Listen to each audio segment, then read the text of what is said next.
벌써 시작했나요? 오늘은 소설에서 시점 가지고 이야기하는 거예요. 소설의 시점. 이 곁들여서 거리를 이야기하는 겁니다. 거리. 그래서 그 많은 그 소설 이론 속에서는 시점만을 이야기하는데 저는 오히려 시점 대신에 거리를 이야기를 많이 해요. 그래서 뭐 여러분 중학교 때부터 배웠어요. 1인칭 시점, 2인칭 시점, 3인칭 시점, 뭐 전지적 작가 시점 이렇게 많이 배웠는데 사실은 그것보다는 거리로 이야기하는 게 사실은 아주 쉬워요. 그리고 창작하는 입장에서는 오히려 거리라는 개념보다는 저 시점이라는 개념보다는 거리라는 개념으로 이렇게 소설 쓸 적에 그렇게 좀 신경을 쓰시면은 오히려 더 쉽게 표현해낼 수가 있습니다. 그런 얘기를 하죠. 시 속에서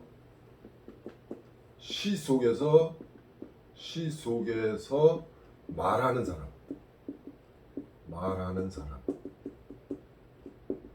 아니면 소설 속에서 말하는 사람. 누구에게 말하는 거예요? 독자에게 말하는 거죠. 그러면 시 속에서 독자에게 말하는 사람하고 소설 속에서 독자에게 말하는 사람, 이게 저 문학에서는 명칭이 달라요. 시 속에서 말하는 사람을 뭐라고 그러냐면은 서정적 자아라고 해요. 서정적 자아. 혹은 이걸 시적 화자라고 해요. 시적 화자. 칼이 좋네요. 서정적 자아. 서정적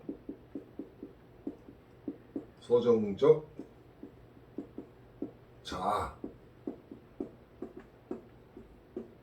아니면 시적 화자. 시적 화자. 이렇게 얘기하는데 시에서는 시 속에서 독자들에게 말하는 사람을 서정적 자아 혹은 시적 화자라고 합니다. 예를 들어서 한번 해봅시다. 엄마야 누나야 강변 살자라는 김소월의 시 속에서 독자에게 말하는 사람은 누구예요? 네, 엄마야 누나야 그랬으니까 뭐예요? 소년이겠죠? 근데 어떤 소년이에요? 강변 살자고 그러잖아요. 그러니까 강변에 살고 싶어하는 어떤 소년이 그 시 속에서 독자들에게 말을 하고 있는 거예요. 아시겠어요? 그러면은 엄마야 누나야 강변 살자라고 하는 시 제목은 엄마야 누나야죠. 엄마야 누나야라고 하는 김소월의 시에서 서정적 자아, 시적 화자는 누구다? 네, 강변에 살고 싶어하는 어떤 소년입니다. 그러면 서정적 자아, 시적 화자 아시겠죠? 그런데 소설에서 독자에게 말하는 사람을 뭐라고 얘기하느냐? 이걸 서술자라고 그래요. 서술자. 영어로는 나레이터라고 합니다. 서술자. 이때 서술자는 이 서자가 아닙니다. 이때는 이렇게 써요. 아이고. 서술자.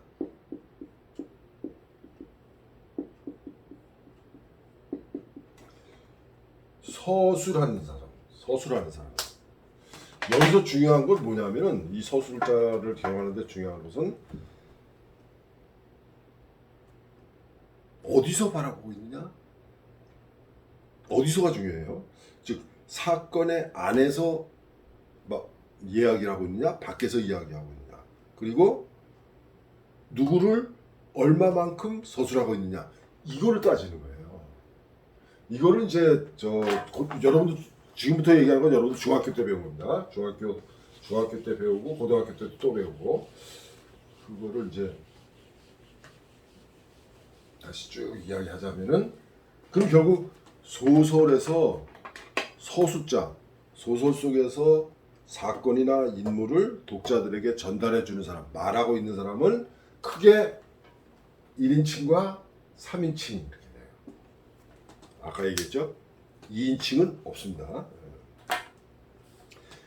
저 젊은 작가들이나 요 근래에 등장한 작가들이 2인칭 소설 뭐 이렇게 얘기를 해요. 예. 말로는 2인칭 소설 중에서 소설 읽어보면 다 주인공이 너예요. 너가 어떻고 너가 어떻고. 그럼 생각해봐요.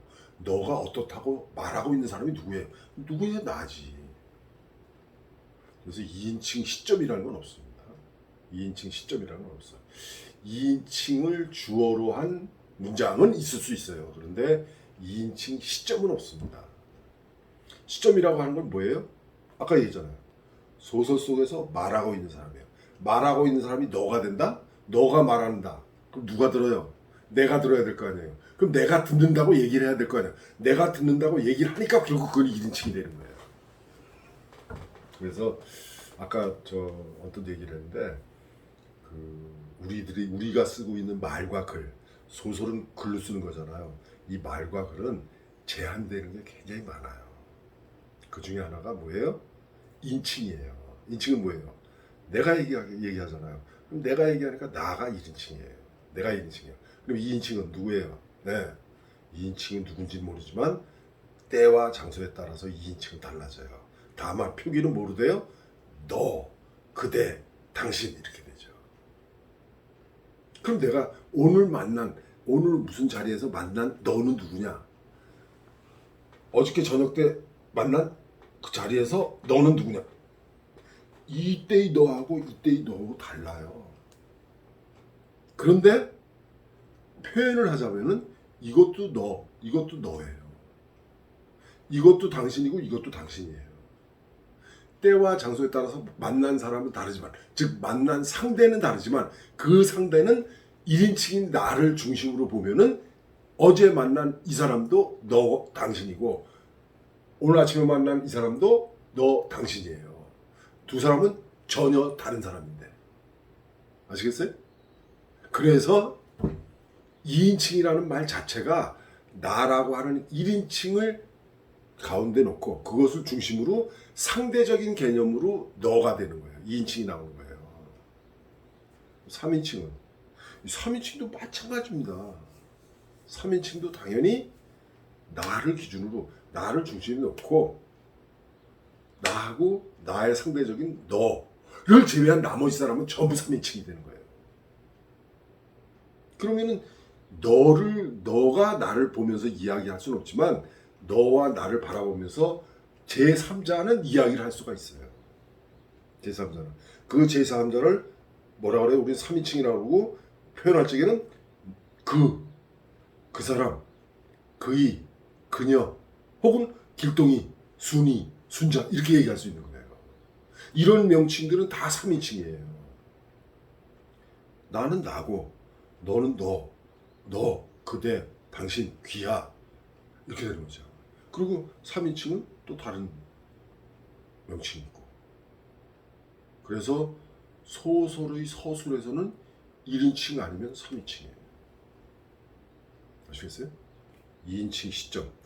2인칭 문장은 있습니다. 2인칭이 주어인 문장은 있지만 2인칭 시점이라는 건 있을 수가 없어요. 소설에서. 결국 2인칭 시점이라고 말하는 소설들 괜히 멋부리면서 2인칭 시점을 썼다고 하는 소설들 읽어보면 결국엔 읽어보면 1인칭이에요. 너는 뭘 했다. 너는 뭘 먹었지. 라고 말하는 사람 누구예요? 나예요. 내가 말한 거예요. 3인칭이 2인칭을 너라고 얘기하지 않아요. 3인칭. 3인칭이 만약에 생각해보세요. 내가 있고 1인칭이에요. 나예요. 나. 요건 뭐예요? 너 2인칭이에요. 그런데 요거를 3인칭이라고 칩시다. 요거를 3인칭이라고 칩시다. 3인칭이 이 사람을 부를 적에 너라고 불러요? 아니죠. 만약에 3인칭이 이 사람을 너라고 불렀으면 이 사람이 1인칭이 되는 거예요. 내가 1인칭이라고 그랬잖아요. 내가 1인칭, 상대가 되는 사람을 2인칭, 나하고 너 1인칭과 2인칭을 뺀 나머지 모든 사람이 3인칭. 알겠어요? 근데 그 3인칭 길동이가 순자가 내가 너라고 부르는 사람한테 너라고 그래요? 그럴 수 있죠. 그죠? 세 사람이서 대화를 할 적에 내가 이 사람한테 너는 어땠어? 이 사람이 같은 자리에 앉아가지고 야 나는 됐고 넌 어떠냐? 넌 어떠냐? 그러면 이 사람이 이 사람한테 너는 어떤데? 이 사람 또 나한테도 너라고 그러고 이 사람한테도 너라고 그럴 수 있죠. 왜? 그때는 말하는 사람이 누구예요? 이 사람이잖아. 이 사람이 1인칭이 되는 거예요. 그런데 나하고 너를 소설 속에서 표현하면서 이 사람이 서술한다. 3인칭이 서술하는 거예요. 그럴 때 3인칭 쪽에는 너라는 말이 안 나오죠. 이 사람이 내가 너라고 한 사람을 너라고 부르는 순간 이 사람은 1인칭이 돼버리는 거니까. 그죠? 그래서 다시 얘기하지만 2인칭 시점 소설은 없어요. 꼭 기억하세요. 그래서 다시 얘기하자면 시점이라는 게 뭐냐 하면은 인물, 소설 속의 인물과 시각, 사건을 바라보는 서술자 위치. 그 위치에 따라서 인칭이 시점이 나뉘어지는 거예요. 그래서 이 시점이 달라지면서 주제라든가 그다음 인물의 성격이라든가 그리고 그다음 어떤 예술적 가치, 미적 효과 이런 게 달라지죠. 좀 차이가 납니다. 시점 종류 여기 써놨어요. 1인칭과 3인칭. 그런데 사건의 안에 있느냐 밖에 있느냐에 따라서 사건의 안에 있으면 뭐예요? 사건의 안에 있어요. 그러니까 내가 사건 속에 같이 들어있는 거죠. 그럼 뭐가 돼요? 1인칭 시점이 되는 거예요. 사건 속에 같이 사건 안에 들어있어요. 안에 들어있으면 1인칭 시점이에요. 안에 들어있는데 보이는 것만 이야기하느냐 내면까지 이야기하느냐 다르죠. 보이는 것만 이야기하면은 관찰자가 되는 겁니다. 그런데 내면의 심리까지 이야기하려면은 내가 나의 이야기를 해야 돼요. 그죠? 그러니까 주인공이 되죠. 마찬가지로 사건의 밖에 있어요. 사건의 밖에 있는 거를 3인칭이라고 그러는데 그러면은 내면의 어떤 심리라든가 무슨 생각하고 있는지를 다 알고 있다. 그거를 얘기할 수 있다. 누구예요? 그거를 모든 것을 다 알고 있다는 뜻으로 전지적 작가입니다. 전지적 작가. 이런 거예요. 작가 관찰자.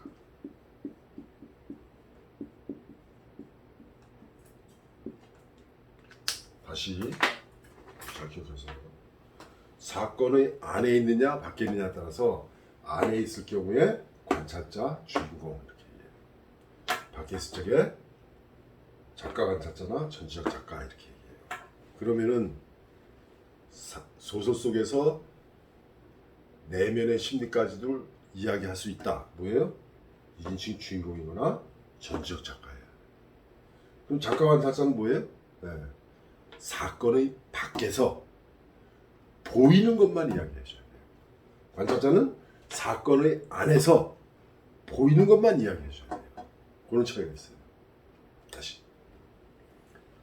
안에 있는 것을 1인칭, 밖에 사건의 안에 있는 것을 1인칭, 밖에 있는 것을 3인칭. 보이는 것만 서술할 적에 관찰자, 작가 관찰자, 심리까지 이야기하는 것을 주인공, 전지적 작가 이렇게 얘기하는 거예요. 그런데 사실 엄밀하게 얘기하잖아요. 거의 대부분의 소설이 전지적 작가 시점이에요. 왜?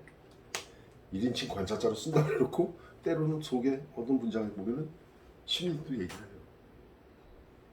그 다음에 작가 관찰자라고 쓴다 그러면서 어느 부분 보면은 전지적 작가처럼 심리까지 얘기를 해요. 그런 실수를 하죠. 그런데 서술을 하다 보면 그런 문장이 나와요. 우리는 모르고 쉽게 넘어가죠. 그래서 사실은 제일 쓰기 어려운 시점이 작가 관찰자 시점. 요 작가 관찰자 시점이 흔히 얘기해서 리얼리즘에서 이디얼리즘 한자로 쓰면 이렇게 씁니다. 사실주의.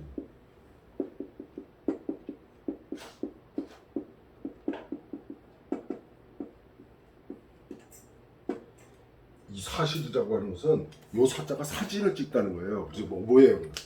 있는 그대로 보여주는 거죠. 있는 그대로 보여주는 거.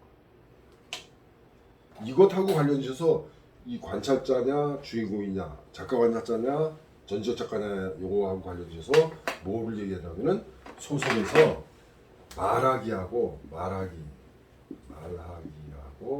보여주기 말하기하고 보여주기 이렇게 다르네요. 당연히 전지적 작가는 말을 하기도 하고 보여주기도 하죠. 즉 말하기 뭐 설명해 주는 거죠. 보여주기도 하죠. 동작이나 행동이죠. 그리고 말 이거 다 보여줘요. 관찰자는 뭐예요? 보여주기밖에 못해요. 그리고 말을 하면서도 자기 눈앞에 보이는 것만 얘기해요. 자기 눈에 보이는 것, 안 보이는 건 말 못해요. 주인공은 말하기를 하고 보여주기도 하는데 주로 보여주기보다는 말하기를 하죠. 그죠? 그리고 이 작가 관찰자는 말하기를 하지만 말하기는 자기 눈에 보이는 것만 말을 해요. 보여주기는 있는 그대로 보여주기만 하는 거죠. 전지적 작가는 두 개 다 해요. 왜? 심리까지 알 수 있습니다. 전지적 작가 전에 한번 얘기를 했죠. 전지적 작가 이렇게 돼요.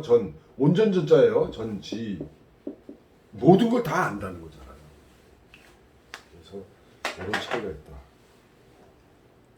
자, 1인칭 주인공 시점은 뭐예요? 1인칭 주인공 시점은 요 주인공 시점이에요. 주인공인 내가 나의 이야기라는 거예요. 주인공인 내가 나의 이야기라는 거예요.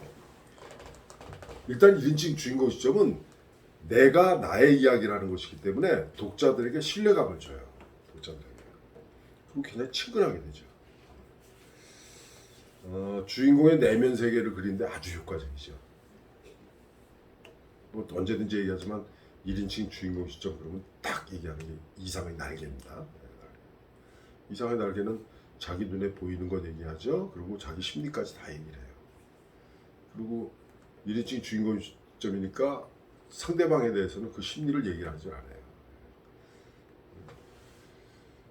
아스피린이라고 그러고 줬는데 먹고 자서 보니까 계속 졸려. 잠만 잤어. 왜 우리 아내가 나에게 수면제를 먹였을까? 몰라요. 아내의 속을 모르는 거죠. 그래서 주인공 자신의 내면 세계를 그리는 데는 아주 효과적이지만 즉 심리주의 소설이 많이 나타납니다. 독자는 주인공이 본 것, 느낀 것만 알게 되죠. 주인공이 본 것, 느낀 것만 알게 돼요. 그 다음에 1인칭 관찰자 시점은 내가 관찰자의 입장에서 사건과 그 주인공이 사건과 연루된 그 상황을 전달해 준 거예요. 즉 관찰자 입장에서 주인공에 대해서 이야기하는 거죠. 근데 관찰자인 내가 이야기하기 때문에 초점은 어디에 맞춰져 있어요? 당연히 주인공에게 맞춰져 있죠.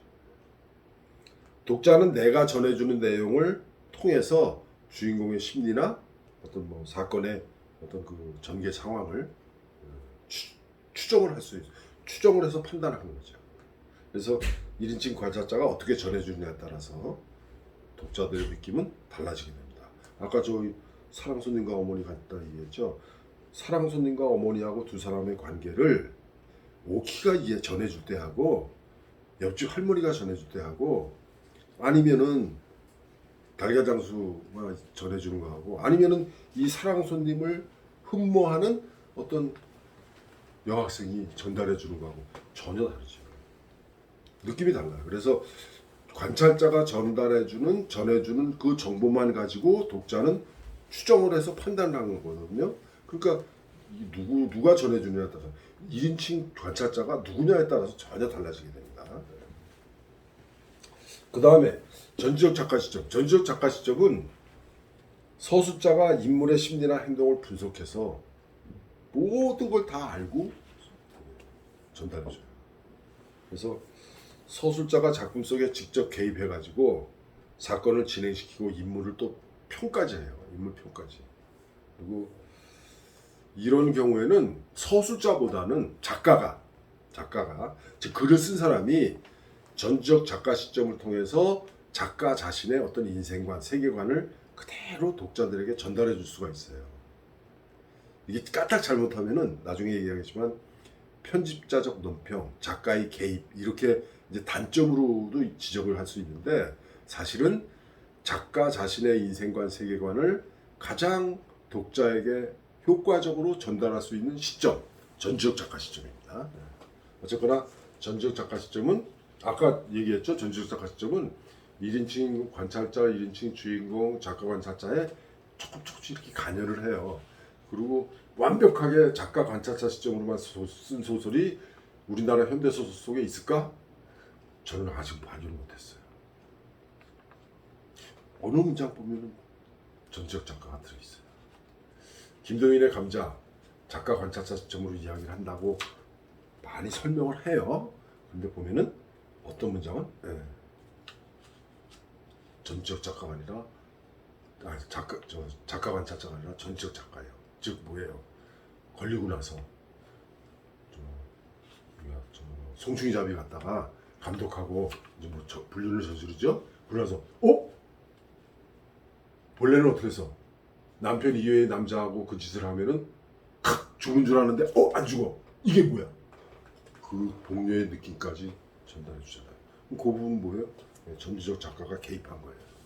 작가 관찰자 시점으로 쫙 쓰다가 그 부분에 와서 그 부분은 딱 전지적 작가가 개입을 하는 거죠.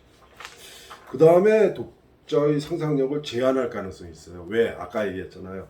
편집자적 논평, 작가가 개입함으로 해서 독자의 상상력을 제한을 해버려요. 그 반대로 독자의 상상력을 제일 풍성하게 해줄 수 있는 작품, 그게 작가 관찰자 시점이에요. 그래서 리얼리즘, 사실주의 소설에서는 작가 관찰자로서 작가 관찰자가 흔히 이걸 카메라 아이라고 합니다. 사진으로 보여주듯이 작가 관찰자가 보이는 것만 그대로 전달해줘요. 그러면 어떻게 돼요?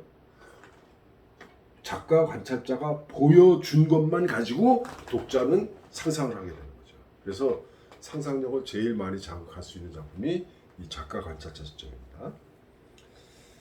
작가가 외부 관찰자 입장에서 객관적으로 서술하는 게 이 작가 관찰자 시점인데 극적이고 객관적인 특성을 지녀요. 그래서 가장 객관적이고 때로는 극적, 여기서 극적이라고 하는 게 보여주기거든요. 그래서 지금 현재 그 사실주의 문학에서 많이 쓰이죠. 이 작가 관찰자 시점은 제가 여러분들한테 여러 번 얘기한 것 같은데 그 어네스트 해밍웨이의 단편들을 한번 보세요. 이 해밍웨이의 단편들을 보면은 이 작가 관찰자 시점으로 아주 훌륭한 소설이 많습니다. 퍼니시드 룸, 우리 번역된 건 뭐 셋방으로 되어 있는데 퍼니시드 룸, 그 다음에 킬러스, 살인자들. 근데 이 제목 필요 없이 해밍웨이의 단편집 있잖아요. 그거 한번 서서 한번 읽어보세요. 작가 관찰자 시점이 어떻다는 거를 잘 배울 수 있어요. 물론 저기 번역된 거라서 자세히 느끼기는 좀 뭐하겠지만 그래도 번역된 거라도 충분히 우리가 작가 관찰 시점이 이런 거구나 배울 수 있습니다. 그래서 서술자의 태도가 객관적이기 때문에 독자의 상상력이 독자가 상상력으로 작품을 해석해낼 수 있는 부분이 엄청나게 많아요. 그래서 아까 뭐라 그랬어요? 독자의 상상력을 제일 많이 자극할 수 있는 작품. 그래서 작가 관찰 시점. 저는 저도 소설을 써봤지만 작가 관찰자 시점을 쓰려고 도전을 했다가 결국엔 다 쓰고 나서 보면 어느 순간에 전지적 작가처럼 이렇게 개입한 부분이 보이더라고요. 그래서 참 힘들다. 그래서 해밍웨이 같이 작가 관찰자 시점으로 쭉 묘사하고 눈에 보이는 것만 가지고 독자들에게 전달해 줄 수 있는, 제시해 줄 수 있는, 그야말로 내 눈에 보이는 것 그대로 독자에게 전달할 수 있는 그런 작품 한번 써보는 게 바람이에요. 그렇게 그런 작품 하나 써봤으면 참 좋겠어요. 여기서 이제 주의할 게, 시점하고 관련해서 주의할 게 이중 시점입니다. 이중 시점. 이중 시점은 있을 수 있다 없다. 이중 시점. 자, 다시 이중 시점.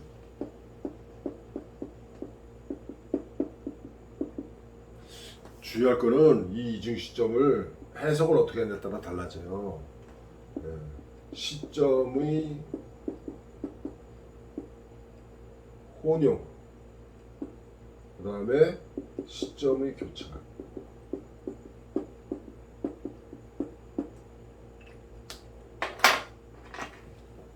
시점이 혼용되면 안 돼. 혼용이라는 말보다 혼란이겠죠. 혼란.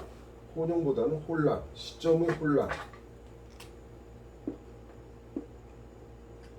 뭐 잘 나가다가 1인칭이 됐다, 3인칭이 됐다 막 이렇게 그러면서 이거는 안 좋습니다. 그런데 시점의 교차는 얼마든지 있을 수 있어요. 그래서 이 시점이 교차할 적에 이거를 이중 시점으로 씁니다. 그래서 주로 이제 1인칭 시점하고 전지적 작가 시점이 결합되기도 하고 아니면은 1인칭 시점 3개가 결합. 그러니까 A라는 사람하고 B라는 사람하고 C라는 사람이 각각 요 사건을 서술하는 거예요.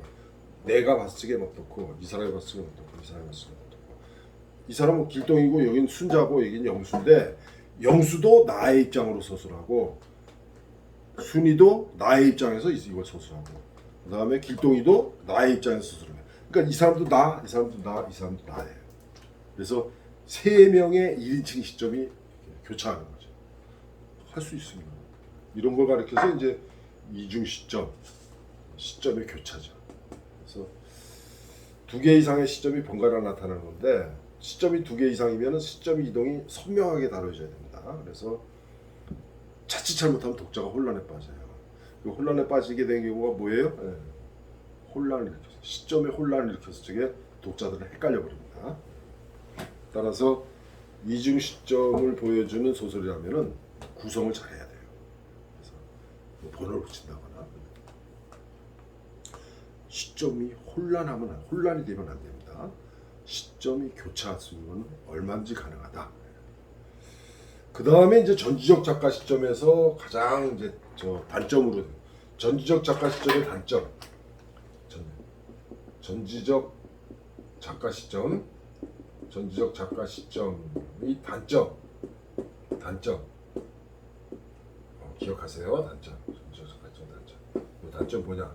이게 뭐냐면 작가의 개입이 있다는 거예요. 작가의 개입. 지난번에 이거 언제 한번 얘기한 것 같은데 고대 소설에 이게 많이 나와요. 이걸 이제 문학 비평 용어로 이걸 뭐라고 하냐면은 편집자적 논평이에요. 편집자적 논평.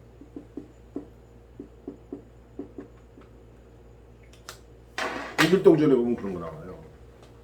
그때 이제 아버지를 아버지라고 부르지 못하고 형을 형이라고 부르지 못하고 결국에는 아버지한테 집 나가겠다고 해서 나가라고 했잖아요. 그래서 나갈 적에 이때 흙동이 뭐를 하고 나오니 어찌 가련치 아니하리요. 가련하게 느껴라 이런 얘기예요. 작가가 이 어찌 가련치 아니하리요. 가련하다는 거죠. 그러니까 독자 너도 가련하게 느껴라 이렇게 개입하는 거예요. 이게 그런 거를 이제 작가의 개입이라고 하는데 꼭 그런 것만 고대 소설에 나오는 그런 작가의 개입 편집자적 논평만이 아니라 때로는 사건을 서술해 놓고 가끔 가다가 중간에 작가가 개입해가지고 그 사건을 평을 해버려요. 이 사건이 이런 일이 일어난 것이 얘한테 어떤 영향을 주었다라고까지 미리 얘기를 해버려요. 이 작가가 개입하는 거예요. 이거 아주 안 좋은 겁니다. 그래서 작가가 개입하게 되면은 아무래도 독자의 상상력은 제한이 돼버리죠. 왜? 작가가 개입해서 지적해서 설명해준 대로 독자들을 이해하고 넘어가니까. 사실 문학이라고 하는 것은 문학 작품에 제시된 어떤 장면, 인물 이런 걸로 보고 독자가 나름대로 상상을 해야 되는 거거든요. 근데 그렇게 상상을 하지 못하게 딱 지정을 해버리니까 이 사건이 얘에게 어떤 영향을 주었다라고 딱 못 박아 그러니까 작가가 개입해가지고 편집자적 논평을 딱 해버리니까 그 논평을 100% 그대로 독자는 받아들일 수밖에 없어요.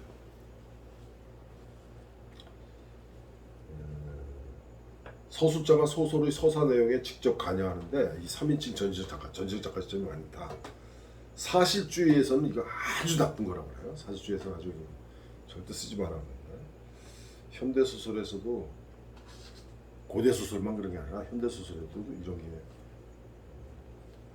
소설 읽다 보면 그런 게 나옵니다. 그 다음에 이거 시점하고 관련지어서 이제 우리가 꼭 기억해야 되는 게 이 초점 화자라는 거예요. 초점 화자. 아까 얘기했죠? 초점 화자. 초점 화자. 초점 화자라는 게 뭐냐면은 이거를 이제 잘못 해석해가지고 2인칭 시점 이렇게 얘기하는데 그게 아닙니다. 그래서 전지적 작가 시점에서 전지적 작가 시점은 전지 모든 걸 다 알고 있잖아요. 그러니까 길동이 얘기도 되고 순위 얘기도 되고 영수 얘기도 되고 뭐 감정이 얘기도 되고 다 얘기를 한단 말이에요. 그들의 심리까지도 다 알고 있고 이 네 명이서 벌어들이는 어떤 사건까지 정확하게 다 알고 있어요. 속속들이 다 알고 있는 게 전지적 작가 시점이야. 그런데 전지적 작가 시점이라고 하더라도 서술을 할 적에는 작가에 따라서 어느 한 인물에 초점을 맞춰요. 길동이 얘기를 하지만 순위 얘기를 하지만 영수한테 초점을 맞춰서 영수를 중심으로 이야기를 전개해 나가요. 그렇게 서술해 나간단 말이야. 이럴 적에 이 소설에서의 초점 화자는 누구다? 영수가 되는 거예요. 이런 경우를 가르쳐가지고 영수한테 맞춰놨으니까 거기 영수에서 뭐 둘이서 대화하면서 너가 어떻고 네가 어떻고 뭐 내가 어떻고 이런 말이 나오니까 이미 2인칭이 아니냐. 저 택도 없는 말입니다. 이런 경우를 전지적 작가 시점의 소설 속에서 영수한테 초점이 맞춰져서 이야기가 서술될 적에 이때 영수를 초점 화자라고 우리가 소설 비평에서 이야기를 해요.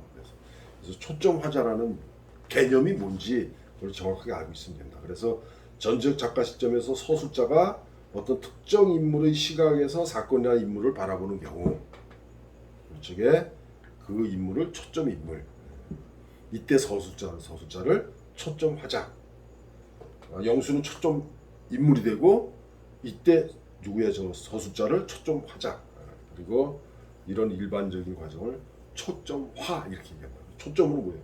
초점 인물, 초점 화자, 그다음 초점화 그런 그 문학 비평에서 쓰는 그런 용어 소설 강의할 때 쓰는 용어를 기억해 두세요. 잘못하면은 이 초점 화자를 가리켜서 뭐 2인칭 시점 택도 없습니다. 꼭 기억하세요. 소설에서의 시점, 2인칭 시점 없습니다. 2인칭 시점으로 썼다는 소설 가져와 보세요. 읽어보세요. 1인칭이에요.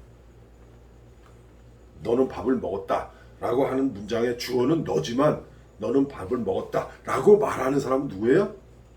1인칭이에요. 3인칭 작가 관찰자가 너는 밥을 먹었다라고 말을 할 수가 없어요. 만약에 3인칭 관찰자가 너는 밥을 먹었다라고 하잖아요. 그럼 이 3인칭이 바로 나가 되는 거예요. 2인칭 시점 없습니다. 그 다음에 이제 거리인데 거리는 전에 한번 간략하게 설명을 했어요. 거리 간단하게 설명을 했는데 이 거리는 흔히 얘기해서 소설을 읽어나가면서 독자들이 느끼는 거 그 심리적인 거리예요. 거리는 거리 소설 속 거리 이 거리는 누구라고 그랬어요? 네, 이렇게 얘기합시다. 이렇게 그다음에 또 이렇게 그다음에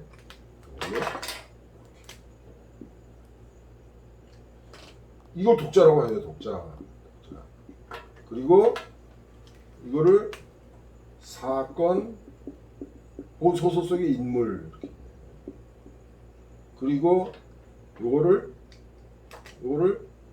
서술자 이렇게 했을 적에 요 세 개가 어떻게 가깝게 있느냐 멀리 있느냐 이런 얘기예요. 만약에 서술자하고 독자하고 가깝게 있다. 여기가 가까워졌다 그러면 어떻게 돼요? 독자한테 딱 붙어가지고 서술자가 야 독자 너 가까이 있는 거예요. 저기 좀 봐 이렇게 얘기해요. 여길 보라는 거예요. 저기 좀 봐. 사건과 인물을 가리키면서 저기 좀 봐. 가까이 붙어가지고. 그런데 이 서술자가 이 사건 인물에 가까이 붙었어. 그러면 이게 사건 인물이라고 하면 이렇게 붙어가지고 독자는 저 멀리 있어요. 독자한테 야 독자 여기 좀 봐 여기 좀 봐 이렇게 하면서 이거 설명을 하는 거예요. 서술을 해주는 거예요. 그럼 이럴 적에 우리들은 인물과 서술자가 가깝다 멀다 독자와 소수자가 가깝다, 멀다 이렇게 얘기해요. 그러면은 인물하고 독자는 가까워질 수 없냐? 가까워질 수 있죠. 이 인물하고 독자가 딱 가까워질 수 있는 게 뭐예요? 아까 얘기했잖아요. 독자가 소설 읽으면서 상상력을 풍부히 펼칠 수 있는 작품 어떤 시점이에요? 바로 관찰자 시점이에요. 3인칭 작가 관찰자 시점. 3인칭 작가 관찰자 시점은 소수자가 여기 있고 인물을 제기를 해요. 떨어져 있어요. 누구하고? 독자하고 사건이 이렇게 있는데 일정한 간격을 딱 유지하면서 소수자가 설명을 해줘요. 뭐를 설명하는 게 뭐예요? 보여주기만 해요. 그러면 점점 지나가면서 어떻게 돼요? 이 소설 속의 인물하고 요거하고 이 독자하고 점점 가까워지는 거예요. 처음에는 이렇게 멀리 떨어져 있죠. 멀리 떨어져 있어가지고 독자한테 이 사건을 독자한테 이야기를 해준단 말이에요. 보여주기만 해요. 그러면 이 독자는 작가가 보여주는 것만을 가지고 머릿속으로 상상을 하는 거예요. 추정을 해요. 추리를 해. 나름대로. 그렇게 하다 보면 점점 이게 가까워져요. 그래서 마지막에 가면은 독자가 소설 속의 인물하고 아주 가깝게 있는 거예요. 왜? 그때는 소설의 결말까지 다 읽고 나서 이 소설의 사건이 어떻고 인물이 어떻고를 다 알게 됐을 때죠. 아시겠어요? 그래서 우리가 소설 속에서 거리라고 할 적에 바로 이 사건, 인물, 서술자, 독자 이게 어떻게 가깝고 뭐냐 이걸 가지고 있냐. 그래서 서술자하고 인물 사이가 서술자하고 인물 사이가 1인칭일 경우 그 다음에 전지적 작가일 경우 아주 가까워져요. 그런데 서술자하고 독자 사이는 1인칭하고 주인공 전지적 작가일 적에 이 서술자하고 독자도 가까워질 수 있어요. 전지적 작가 쪽은 이렇게도 되고 저렇게도 돼요. 그런데 독자하고 인물 사이는 1인칭 주인공 시점이나 전지적 작가 시점에서 멀어요. 그런데 가까워지는 건 뭐예요? 다르죠. 그래서 여러분 생각해 보세요. 소설 읽으면서 서술자하고 인물하고 가까운가, 서술자하고 독자하고 가까운가. 일찍의 독자하고 인물하고는 어떻게 가까운가 생각해 보시면 감이 잡힐 거예요. 그래서 꼭 기억하세요. 소설 속의 거리는 이 시점하고도 관련되는 거예요. 그래서 사건, 인물하고 서술자, 독자 요 셋이 어떻게 가까워지고 어떻게 멀어지는가 이걸 생각하면 그게 바로 시점이에요, 사실은. 그래서 시점이란 말보다 이 거리라는 개념으로 이렇게 소설 속에 서술자하고 독자, 서술자하고 인물 이 관계를 파악하면은 오히려 아주 쉽게 구분할 수 있을 겁니다. 의문이 드는 사람은 영상 되돌려서 한번 처음부터 다시 보세요. 시점이라는 게 뭔가, 거리는 또 어떻게 다른가. 그래서 사실은 시점이나 거리나 결국엔 소설 속에서 같은 거예요. 누가 어느 위치에서 얼마만큼 독자에게 전달해 주는가 이 얘기예요.